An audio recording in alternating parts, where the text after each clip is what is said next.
I love medicine, but there was no space for me to be human. And just slowly over time, I just said, I can't do this anymore. And I had an out from that job and I took it and went and traveled the world for about 6 weeks and realized my intuition was screaming at me that this was not the way it should be done, because me as the physician, as the provider, can't sustain and function being human and being a doctor in our healthcare system. So welcome to the Med Story podcast. Today's guest is Dr. Danielle Don Diego. She's a physician. She has her MBA, author, and a powerhouse helping doctors escape the assembly line of the standard medical model. She's a consultant for telehealth technology companies and a champion for physician entrepreneurs. And she's here to share us how you can build your brand, your business, and your freedom starting today. So if you're a healthcare provider who is looking to build your personal brand or business, then make sure to subscribe and let's dive into it. Welcome, Danielle. Hi, thank you. That might be the best introduction I've ever heard. Thank you. I'm glad you like it. All right, I want to dive right into this. Okay. So tell me, what was your breaking point? Like the moment you knew that the traditional medical system wasn't fully built for you? Oh my gosh. I mean, it's kind of like a death by paper cut situation, but I think at the end of my residency, I was ending like an abusive relationship and starting my brand new big doctor job. So I was like coming into my first job with a lot of life things happening. And over the course of that year, just literally kept saying to myself, like, I can't do this for 30 years. You know, we go in with that idea that you get your job and you're in a practice, and I'm family practice, right? So most family doctors will aim to stay in a practice for 15, 20 years. That's kind of what was happening. And I just kept saying, I can't do this. I can't do this. And I had like an existential crisis of like, well, did I do the wrong thing in life? Like, what's going on? I love medicine, but there was no space for me to be human. And just slowly over time, I just said, I can't do this anymore. And I had an out from that job when there was an acquisition of the practice, and I took it and went and traveled the world for about 6 weeks and realized, my intuition was screaming at me that this was not the way it should be done, because me as the physician, as the provider, can't sustain and function being human and being a doctor in our healthcare system. Oh, wow. This is a super powerful story. So you went and you traveled the world for 6 weeks. You kind of came to the realization that this isn't totally for you. So then what happened next? Well, after that, I started picking up locums work. I was a locums hospitalist for a while, which was very flexible and gave me space, and also gave me the ability to not be locked into any one place or a contract. And I was like, I'm just going to take this time, figure out what I want. I was really wrestling with the idea if medicine was even for me, which was a scary thought. And I started reading a bunch of books, listening to podcasts. I kind of went down the rabbit hole while I was having my downtime on call, or at night driving to and from work. I was just immersing myself in, there's got to be another way. I just don't know what that way is. And I also started working with my first telehealth company at that time that had reached out to me. And I was really into the fitness world back then. I was a bodybuilder, and a lot of my content was based around that. And that drew them to me, this particular telehealth company at the time, of being more concierge or telehealth doctor online. And so I gave that a shot, and I was like, all right, I'm kind of down to try anything, because I've tried the traditional way and it wasn't for me. And so let's just try everything. And I started just saying yes to different opportunities that were not traditional, also not secure. They were definitely a little risky, but I really started to learn to just trust myself and not go back to the thing that I knew made me unhappy, and just keep moving forward. The scary unknown was a little bit more exciting to me than like the devil that I knew, if you will. Okay. And you were staying nimble. You were giving yourself that freedom that it's okay to move around and try out these different settings to figure out which one is right for you. And so you got into telehealth, and is that something you found kind of your purpose in? Yeah, in a lot of ways, yes. From my perspective, it gave me a lot of freedom and flexibility. I also got to spend more time with patients. I was allowed to have appointments up to an hour, Zoom, just like this.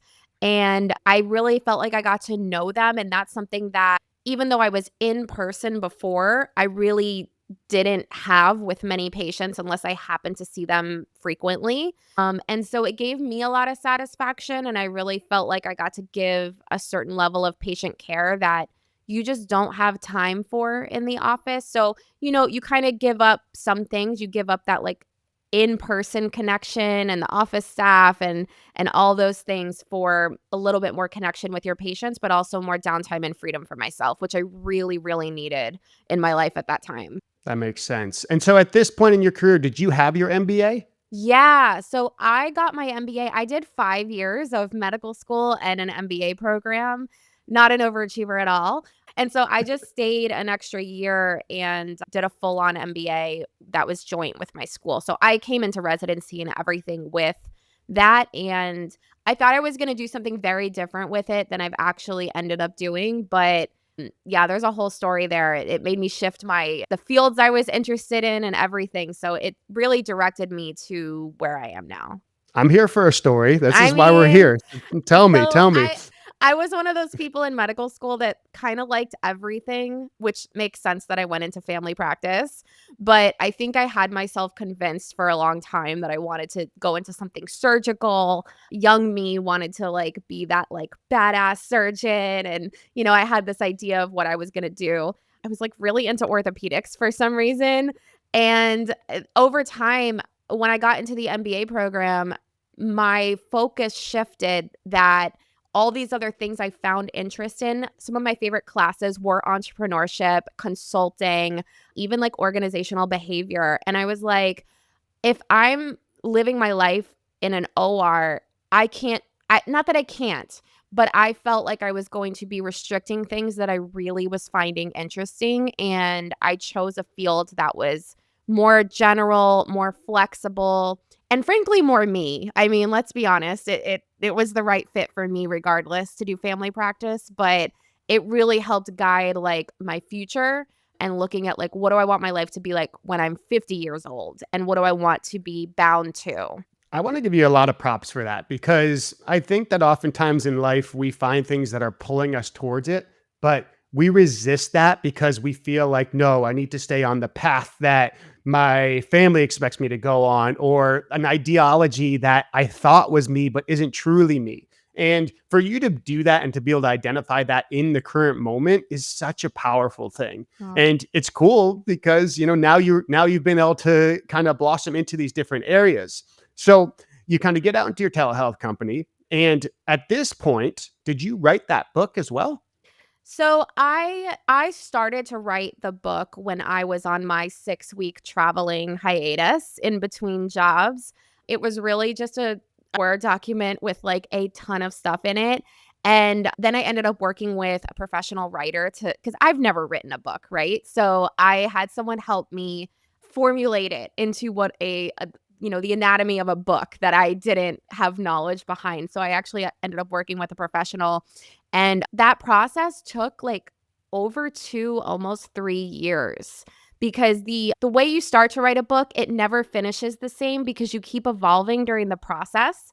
And so, although at the time I think I wanted to like get it done, the fact that it took 3 years was actually perfect because I was on a healing journey.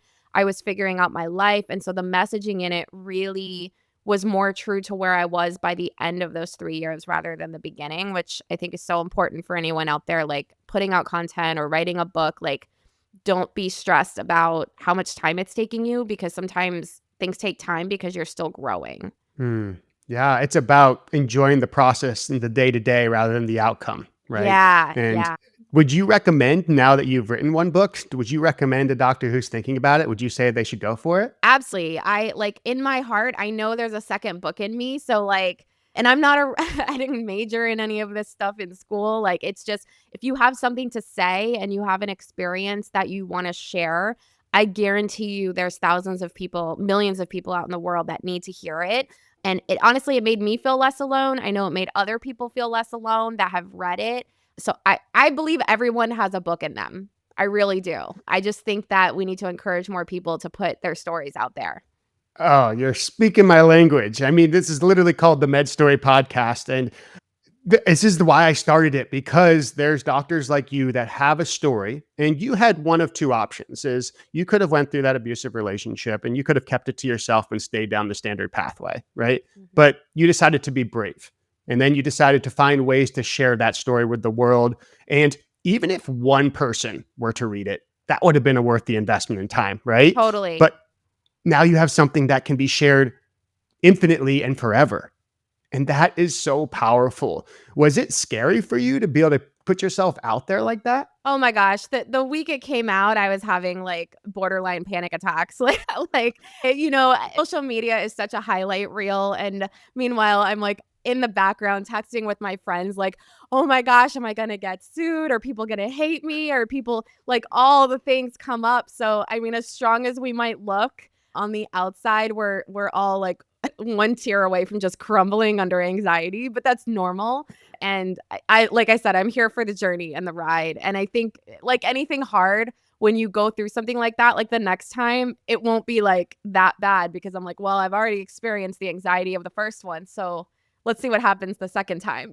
That's the beauty of getting outside your comfort zone. And Yeah, oftentimes I say is you need to crave to be uncomfortable, because the more you put yourself in that situation, the easier it becomes. Right. totally. And I think that's amazing. So you've gone through this amazing journey. And then at what point did you then transition to saying, you know what, I actually want to start doing my own thing and maybe even work with other physician entrepreneurs? Yeah, so funny story. My first like offering of coaching was actually self-care coaching doctors.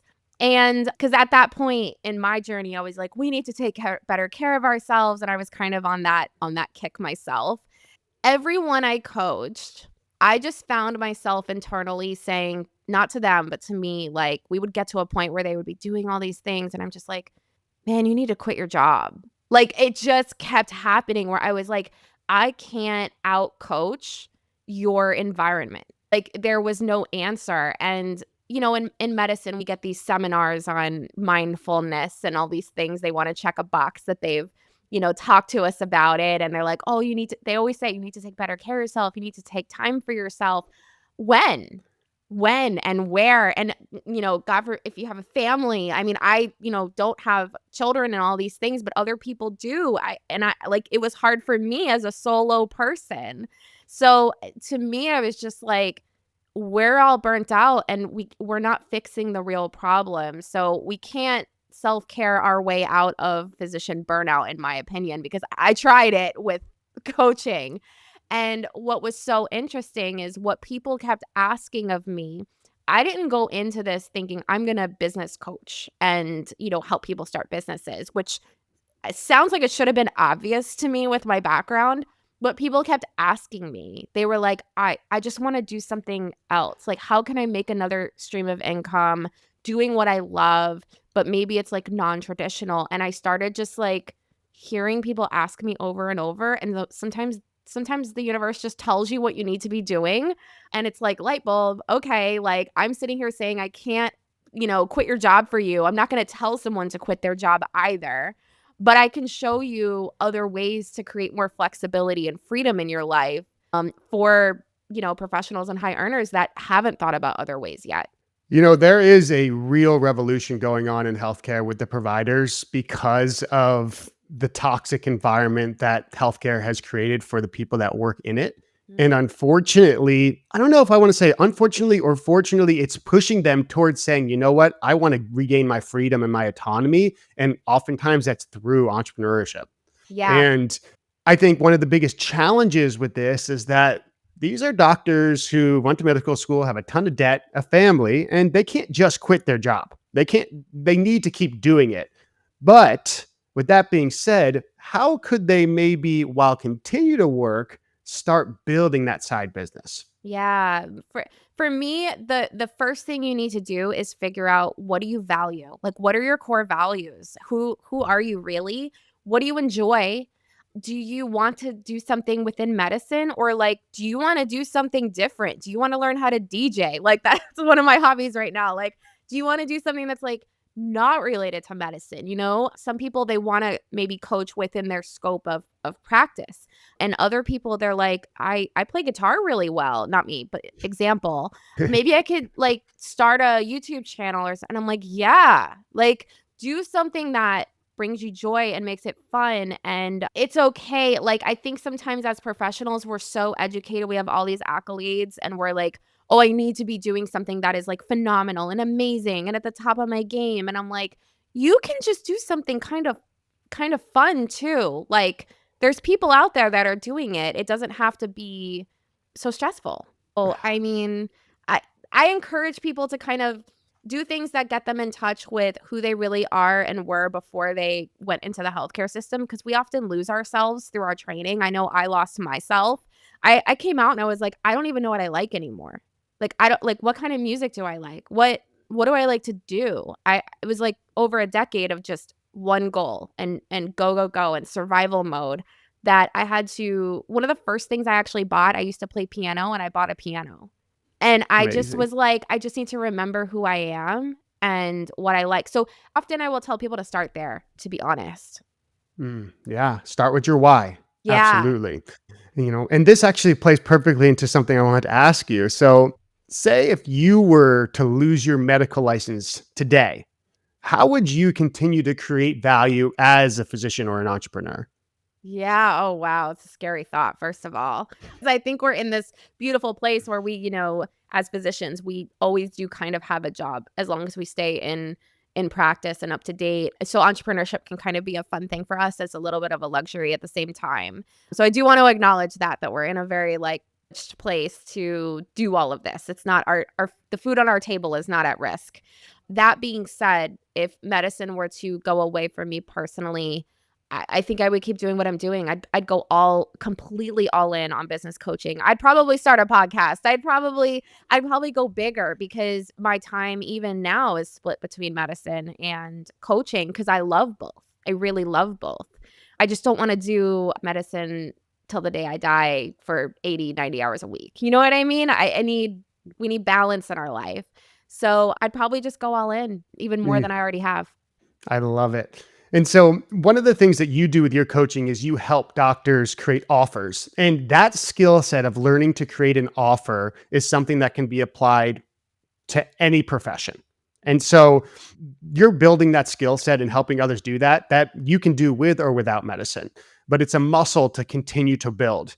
Now, talk me through a framework that you necessarily would take a doctor through that can help them once they've determined their why. How can they start putting that offer together? Yeah, it's a great question. I often say in medicine, we don't not only do we not learn marketing and sales and all these things. I mean, obviously that's not part of our training, but in medicine there's a shortage of physicians. We have a wait list months out no matter what practice you're in and what location. So, we never have to really put ourselves out there to get patients, i.e. clients. So, this is so foreign for doctors to have to put something together, know that people want it, market it, and wave a flag and be like, "Hey, I'm like this person over here that does XYZ," and being able to verbalize that. They're not just coming to you because their insurance said this is the doctor you need to go see, which is often what happens. So this is so foreign.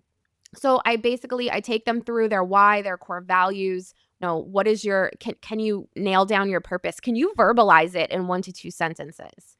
Often I'll be like, "What do you want to do?" They'll give me a whole spiel on all the things they want, and I'm like, "No, I need 1 sentence. Give me 1 sentence. If you can give me 1 sentence, I know you're clear, and if you can't, we work through that, and it can take weeks." And I have them identify who their ideal client is. That's something that no one's ever heard of in medicine.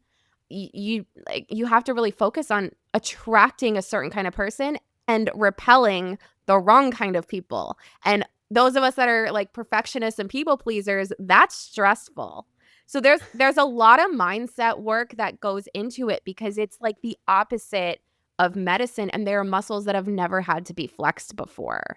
Hmm. Not only that, talking about money and pricing is stressful, because that's not something that we handle as physicians. That's the front desk. We don't know. We're like, nope, your copay, all that. Like, we focus on the medicine in the back in the rooms. So these are things that I'm like, okay, you want to do this thing. Here's the things you have to learn and what it's going to require. And you have to be comfortable talking about these things. Absolutely. I love what you're breaking down here because I also love creating offers and figuring out what's going to be best for the healthcare provider. What they need to, or what you were alluding to, is that an offer is going to help bridge the gap. Yes, Someone that has a desire, but they have a pain point that they don't know how to reach that desire, and that's where your offer needs to come in. And when it comes down to it, is that you were talking about that one sentence saying you need to be able to communicate clearly and effectively in one sentence of how your offer is going to help bridge that gap between the two. yeah, And oftentimes, what we call that is your unique selling proposition. So, what is the value that you're going to offer to help bring them from point A to point B?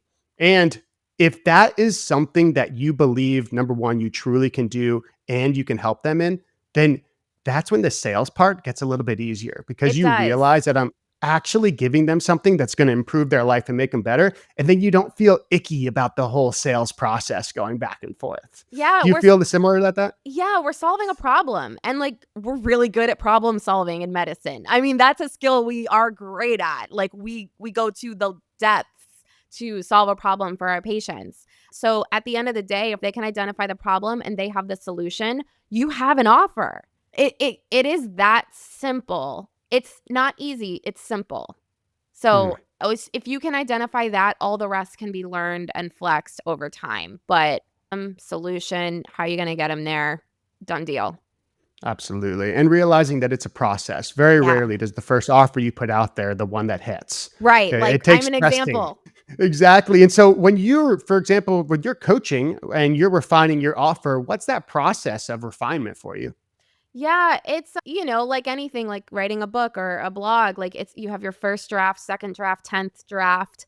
I spend a lot of time with my clients and going through, exactly who they are as a person. I want their personalities to be a part of it. That's a big thing for me. I don't want it to look like anything else out there on the market. I want it to feel really authentic for them. So my process, although I have, certain stages that I bring them all through, and I have trainings that for them to watch, and we have group calls, and we have group support, and other professionals I bring into the coaching as well. I really just spend a lot of one-on-one time with them to make sure they really feel like it's them. Hmm.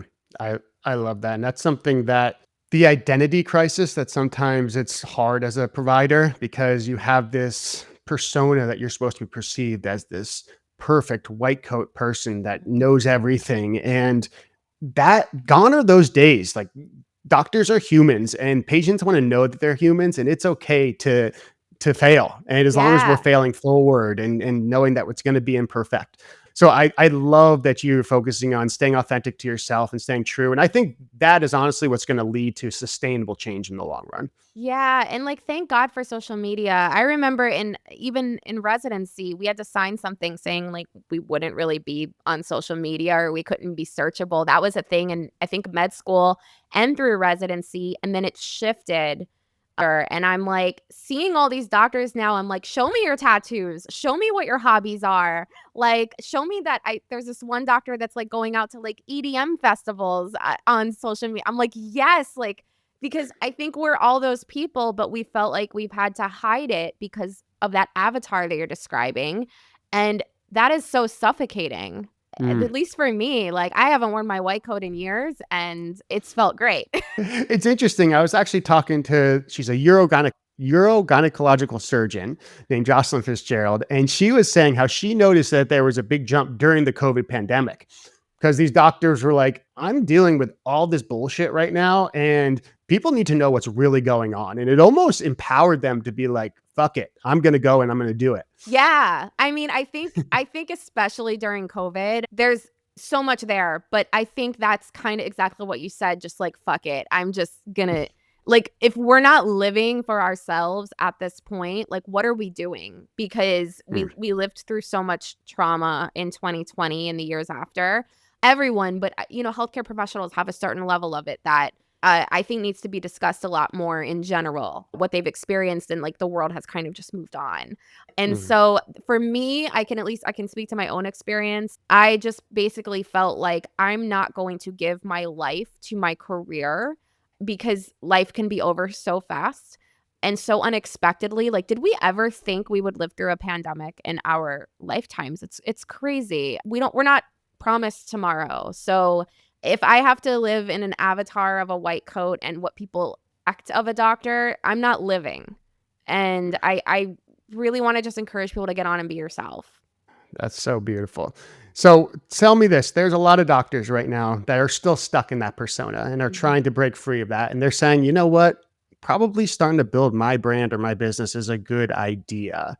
But if they're working in a clinic or a hospital, what is some maybe one single thing that they could start to work on to start transitioning away to that? I think that so much of that happens just in what you do offline. Whether someone wants to get online and show their life or not, really what it's about is making sure you're actually living your day-to-day life the way that makes you happy.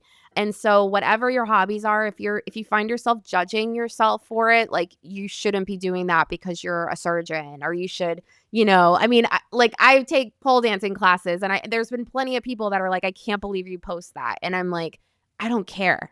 Like, it makes me happy and I'm having fun, and you have to get past the judgment, but you can do it silently and quietly, and start there. I think it starts there for everyone. And then if slash when you feel comfortable putting it online, seeing that it doesn't affect your job, because that's a very real thing too. Like, some people who are in the corporate medicine jobs, can't post a lot of certain things. Just baby steps. Just baby steps, but most importantly, make sure you're living life offline. Mm. That is so, so valuable. Like, this is an amazing conversation. I know that anyone that listens to this is going to say, hell yeah, like I'm going to start at least taking one of these pearls away and apply it to their life. So I absolutely love it. So if a healthcare provider, doctor is listening to this and they want to learn more about you, where should they go? Yeah, the best places to find me are Instagram and TikTok at Dr. Don Diego, same handle. I'm always on there posting stuff, inspirational stuff, and all of the links to all the ways to work with me professionally. So, if you are someone that's listening to this, if you're a doctor, healthcare provider that's building your personal brand, building your business, and maybe has a story to share, Mhm. then please reach out to us. You can go to medstorymedia.com/podcast, apply to be a guest, and we'd love to hear from you. Until then, we'll see you in the next one. Thanks.